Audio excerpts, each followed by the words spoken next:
share notes.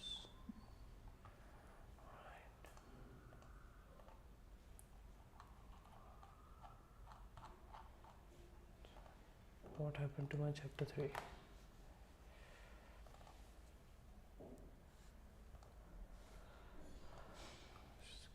I think we're starting with verse 6. Om Namo Bhagavate Vasudevaya. Om Namo Bhagavate Vasudevaya. Om Namo Bhagavate Vasudevaya. Om Ajnanatimirandasya Jnananjana Shalakaya Chakshurunmilitam Yena Tasmai Shri Guruve Namah. Srila Prabhupada ki jai, Srila Gurudev ki jai. Canto 1, Chapter 3, Verse 6. First of all, in the beginning of creation, there were 4 unmarried sons of Brahma, the Kumaras, who being situated in vow celibacy underwent severe austerities for realization of absolute truth. Srila Prabhupada's purport: the creation of the material world is effected, maintained, and then annihilated at certain intervals. So there are different names of the creations in terms of particular types of Brahma, the father of living beings in the creation. The Kumaras, as mentioned above, appeared as Kumara creation of the material world. Appeared in the Kumara creation of the material world to teach us the process of Brahman realization. They underwent a severe type of disciplinary actions as bachelors. These Kumaras are empowered incarnations, and before executing the severe type of disciplinary actions, all of them become qualified Brahmanas. This example suggests that one must first acquire the qualifications of a Brahmana, not simply by birth but also by quality, and then one can undergo the process of Brahman realization. 7. The supreme enjoyer of all sacrifices accepted the incarnation of a boar, the second incarnation, Varahadev, and for the welfare of the earth, he lifted the earth from the nether regions of the universe. Srila Prabhupada's purport. The indication is that for each and every incarnation of personality of Godhead, the particular function executed is also mentioned. There cannot be any incarnation without a particular function, and such functions are always extraordinary. They are impossible for any living being to perform. The incarnation of a boar was to take the earth out of Pluto's region of filthy matter. Picking up something from a filthy place is done by a bow, and the all-powerful personality of Godhead displayed this wonder to the Asuras, who had hidden the earth in such a filthy place. There is nothing impossible for personality of Godhead, and although he played the part of a boar, by the devotees he is worshipped, staying always in transcendence. Text 8. In the millennium of the Rishis, the personality of Godhead accepted the third empowered incarnation in the form of Devarshi Narada, who is a great sage among the demigods. He collected expositions of the Vedas which deal with devotional service, which inspire non-fruitive action. The great Rishi Narada, who is an empowered incarnation of personality of Godhead, propagates devotional service all over the universe. All great devotees of the Lord all over the universe and in different planets and species of life are his disciples. Srila Vyasadeva, the compiler of Srimad Bhagwatam, is also one of his disciples. Narada is the author of Narada Pancharatra, which is the exposition of the Vedas particularly for devotional service of the Lord. This Narad Pancharatra trains the karmis or the fruitive workers to achieve liberation from bondage of fruitive work. The conditioned souls are mostly attracted by fruitive work because they want to enjoy the sweet of their own. They want to enjoy life by the sweet of their own brows. The whole universe is full of fruitive workers in all species of life. The fruitive workers include all kind of economic development plans, but the law of nature provides that every action has its resultant reaction, and the performer of the work is bound up by such reactions, good or bad. The reactions of good work is comparative material prosperity, whereas the reactions of bad work is comparative material distress. But material conditions either in so-called happiness or in so-called distress, are all meant ultimately for distress only. Foolish materialists have no information of how to obtain eternal happiness in unconditional state. Srinarada informs these foolish fruitive workers how to realize the reality of happiness. He gives direction of the diseased man of the material world, how one's present engagement can lead one to the path of spiritual emancipation. The physician directs the patient to take treated milk in the form of curd for his sufferings from indigestion due to his taking another milk preparation. So the cause of the disease and the remedy of the disease may be the same, but it must be treated by an expert physician like Narada. The Bhagavad Gita also gives the same resolution of serving the Lord by the fruits of one's labor that will lead one to the path of Neshkarmya or liberation. 9. In the fourth incarnation, the Lord becomes Nar and Narayan, the twin sons of the wife of King Dharma. Thus he undertook severe and exemplary penances to control the senses. As King Rishabhadev advised his son Tapasya of voluntary acceptance of penance for realization of the transcendence is the only duty of the human being, it was so done by the Lord himself in an exemplary manner to teach us. The Lord is very kind to the forgetful souls. He therefore comes himself and leaves behind necessary instructions and also sends his good sons as representatives to call all conditioned souls back to Godhead. Recently, within the memory of everyone, Lord Chaitanya also appeared for the same purpose, to show special favor to the fallen souls to this age of iron industry. The incarnation of Narayana is worshipped still at Badri Narayan on the range of the Himalayas.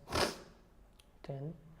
The fifth incarnation, named Lord Kapila, is foremost among the perfected beings. He gave an exposition of the creative elements and metaphysics to Asuri Brahmana,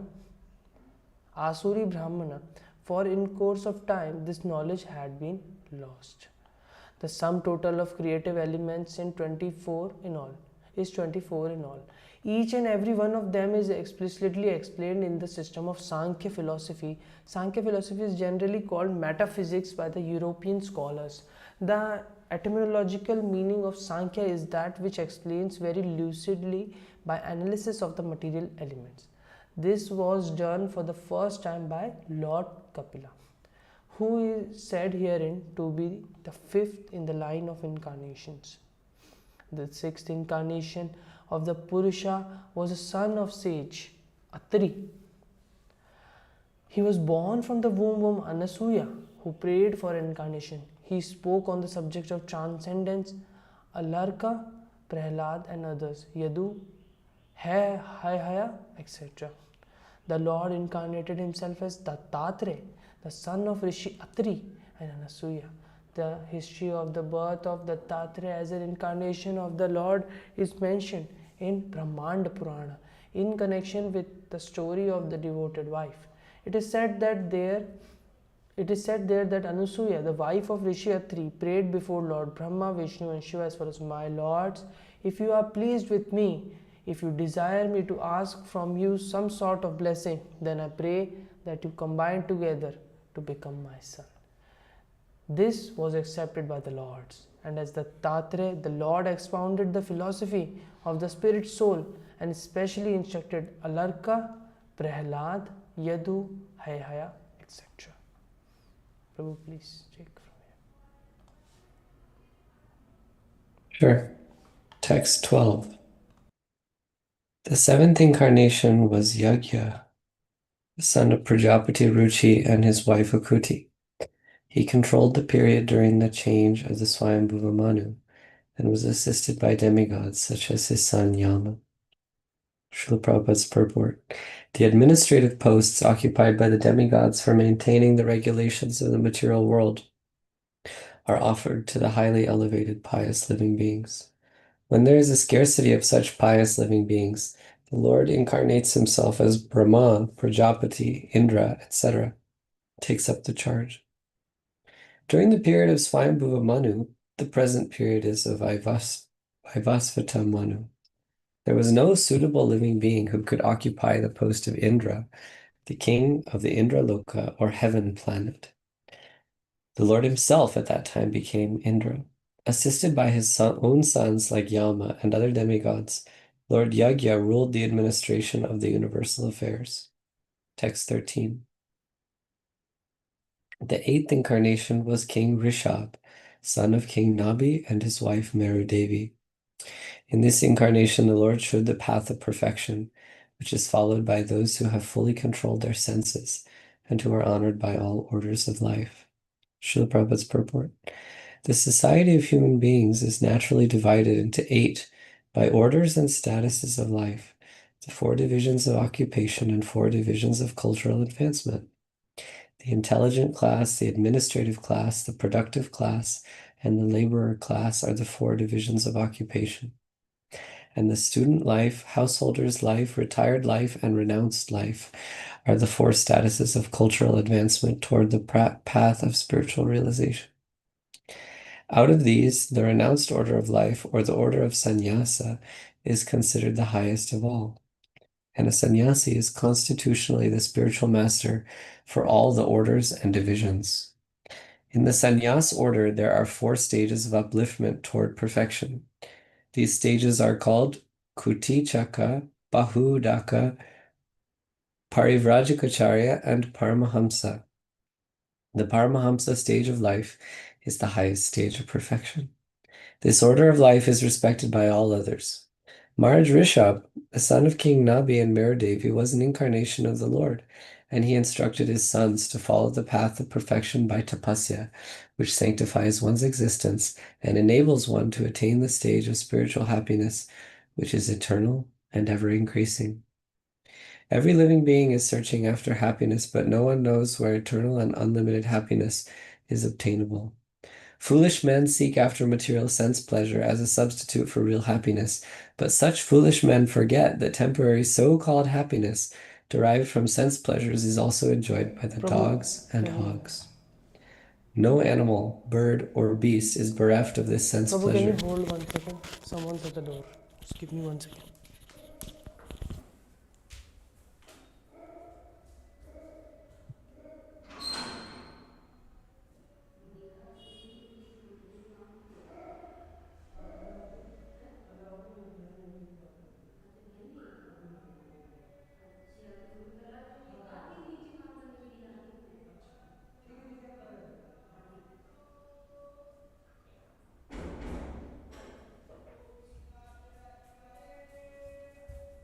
I'm so sorry. Shall I continue? Yeah, please continue, Prabhu. In every species of life, including the human form of life, such happiness is immensely obtainable.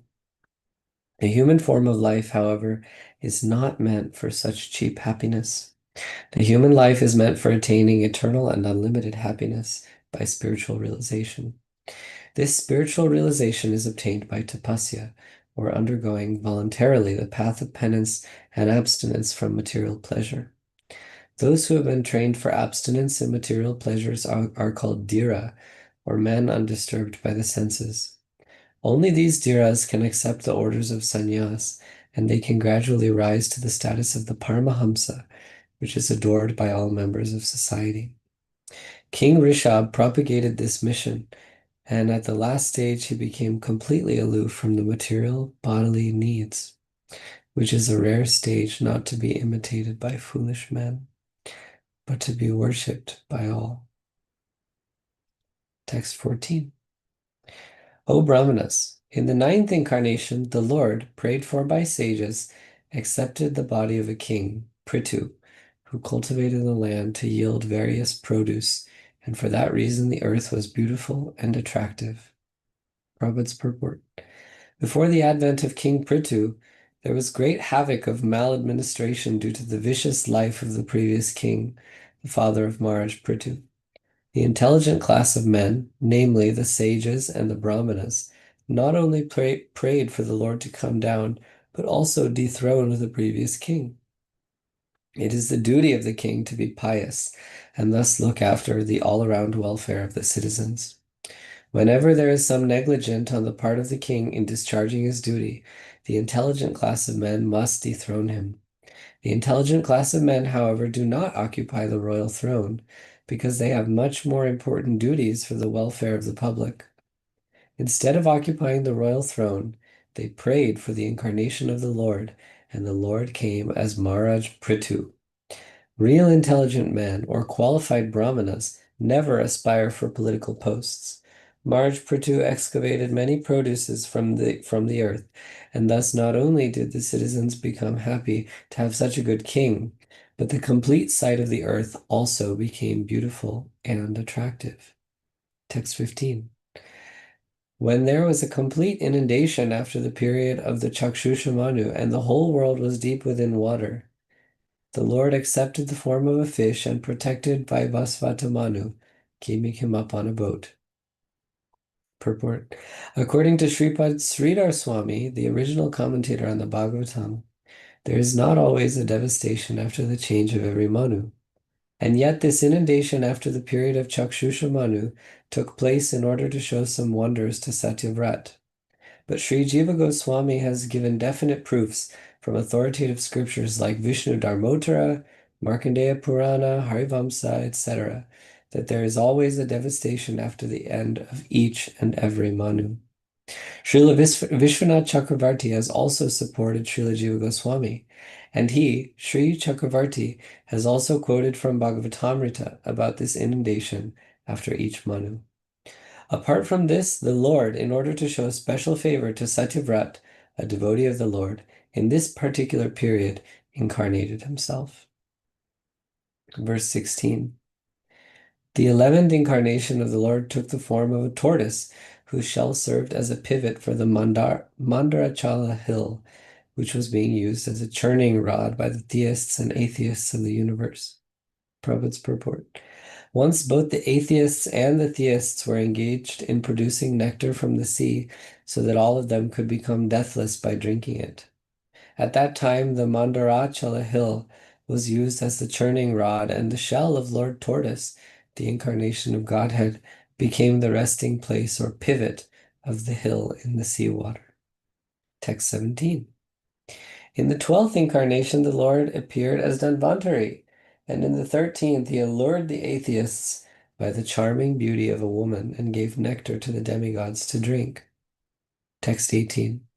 In the 14th incarnation, the Lord appeared as Narsimha and bifurcated the strong body of the atheist Hiranyakashipu with his nails, just as a carpenter pierces cane. Text 19. In the 15th incarnation, the Lord assumed the form of dwarf Brahmana, Vamana, and visited the arena of sacrifice arranged by Maharaj Bali. Although at heart he was willing to regain the kingdom of the three planetary systems, he simply asked for a donation of 3 steps of land. Purport. The Almighty God can bestow upon anyone the kingdom of the universe from a very small beginning, and similarly, he can take away the kingdom of the universe on the plea of begging a small piece of land. Text 20. In the 16th incarnation of the Godhead, the Lord, as Bhrigupati, annihilated the administrative class, or Kshatriyas, 21 times, being angry with them because of their rebellion against the Brahmanas, or intelligent class. Purport. The Kshatriyas, or the administrative class of men, are expected to rule the planet by the direction of the intelligent class of men, who give direction to the rulers in terms of the standard Shastras, or the books of revealed knowledge. The rulers carry on the administration according to that direction. Whenever there is disobedience on the part of the Kshatriyas, or the administrative class, against the orders of the learned and intelligent Brahmanas, the administrators are removed by force from the posts, and arrangement is made for better administration. Text 21. Thereafter, in the 17th incarnation of Godhead, Sri Vyasadeva appeared in the womb of Satyavati through Parashar Muni, and he divided the one Veda into several branches and sub-branches, seeing that the people in general were less intelligent. Prabhupada's purport. Originally, the Veda is one, but Srila Vyasadeva divided the original Veda into four, namely Sama, Yajur, Rig, Atharva, and then they were explained in different branches, like the Puranas and the Mahabharata. Vedic language and the subject matter are very difficult for ordinary men. They are understood by the highly intelligent and self-realized Brahmanas, but the present age of Kali is full of ignorant men. Even those who are born by a Brahmana father are, in the present age, no better than the Shudras or the women. The twice-born men, namely the Brahmanas, Kshatriyas, and Vaishyas, are expected to undergo a cultural purificatory process known as samskars. But because of the bad influence of the present age, the so-called members of the Brahmana and other high-order families are no longer highly cultured. They are called Dvija-bandhus, or the friends and family members of the twice-born, but these Dvija-bandhus are classified amongst the Shudras and the women. Srila Vyasadeva divided the Vedas into various branches and sub-branches for the sake of the less intelligent classes, like the Dvija-bandhus, Shudras, and women. Text 22. In the 18th incarnation, the Lord appeared as King Rama.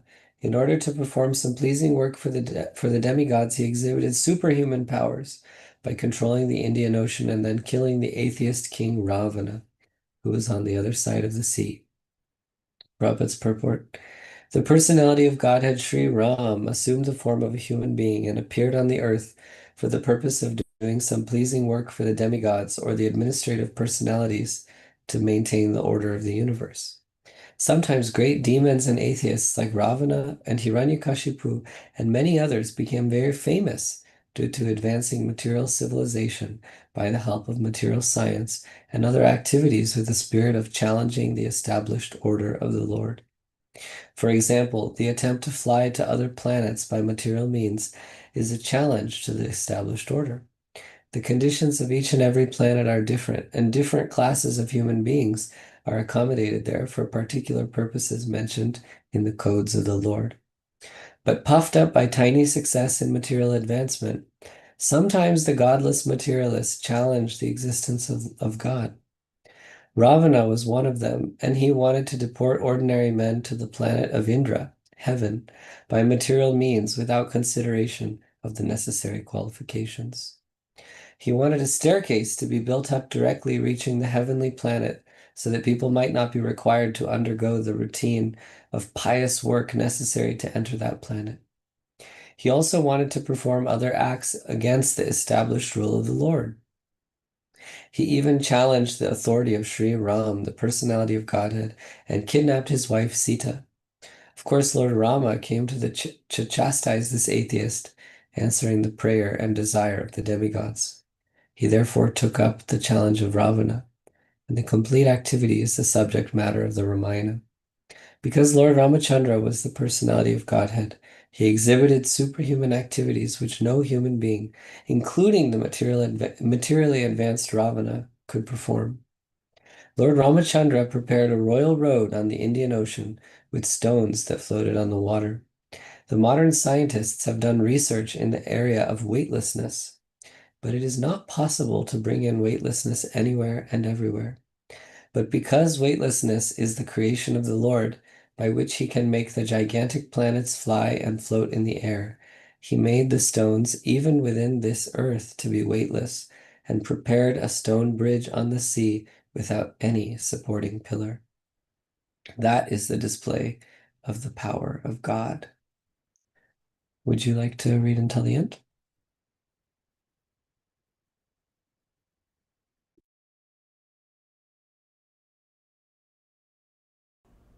In the 19th and the 20th incarnation, the Lord advented himself as Lord Balram and Lord Krishna in the family of Vrishni, the Yadu dynasty, and by doing so, he removed the burden of the world. The specific mention of the word Bhagavan in this text indicates that Balaram and Krishna are original forms of the Lord. This will be further explained later. Lord Krishna is not an incarnation of the Purusha, As we learn from the beginning of this chapter, he is directly the original personality of Godhead, and Balram is his first plenary manifestation of the Lord. From Baladev, the first flanks of the plenary expansions, Vasudev, Sankarshan, Anirudh, Pradyumna expands. Lord Shri Krishna is Vasudev and Baladev is Sankarshan. 24. Then in the beginning of the Kali Yuga, the Lord will appear as Lord Buddha, the son of Ajamila, son of Anjana, in the province of Gaya, just for the purpose of deluding those who are envious of the faithful theist. Purport. Lord Buddha, a powerful incarnation of personality of Godhead, appeared in the province of Gaya, Bihar, as the son of Anjana, and he preached his own conception of non-violence and deprecated even the animal sacrifices sanctioned in the Vedas. At the time when Lord Buddha appeared, the people in general were atheistic and preferred animal flesh to anything else. On the plea of Vedic sacrifice, every place was practically turned into slaughterhouse and animal killing was indulged in unrestrictedly. Lord Buddha preached non-violence, taking pity on the poor animals. He preached that he did not believe in tenets of the Vedas and stressed the adverse psychological effects incurred by animal killing. Less intelligent men of the age of Kali, who had no faith in God, followed the principle, and for the time being they were trained in moral discipline and non-violence, the preliminary steps for proceeding further on the path of God realization. He deluded the atheists because such atheists who followed his principle did not believe in God, but they kept their absolute faith in Lord Buddha, who himself was an incarnation of God. Thus, the faithless people were made to believe in God in the form of Lord Buddha. That was the mercy of Lord Buddha. He made the faithless faithful to him. Krishna. Killing of animals before the advent of Lord Buddha was the most prominent feature of the society. People claim that these were Vedic sacrifices. When the Vedas are not accepted through the authoritative disciplic succession, the casual readers of the Vedas are misled by the flowery language of the system of knowledge. In the Bhagavad Gita, a comment has been made on such foolish scholars, avipachishtaha, avipaschitaha, the foolish scholars of Vedic literature who do not care to receive transcendental message through the transcendental realized source of disciplic succession are sure to be bewildered. To them, the ritualistic ceremonies are considered to be all in all. They have no depth of knowledge. According to Bhagavad Gita 15:15, Vedaishcha sarve rahameva vedyo. The whole system of the Vedas is to lead one gradually to the path of the Supreme Lord. The whole theme of Vedic literature is to know the Supreme Lord, the individual soul, the cosmic manifestation, the relation between all these items.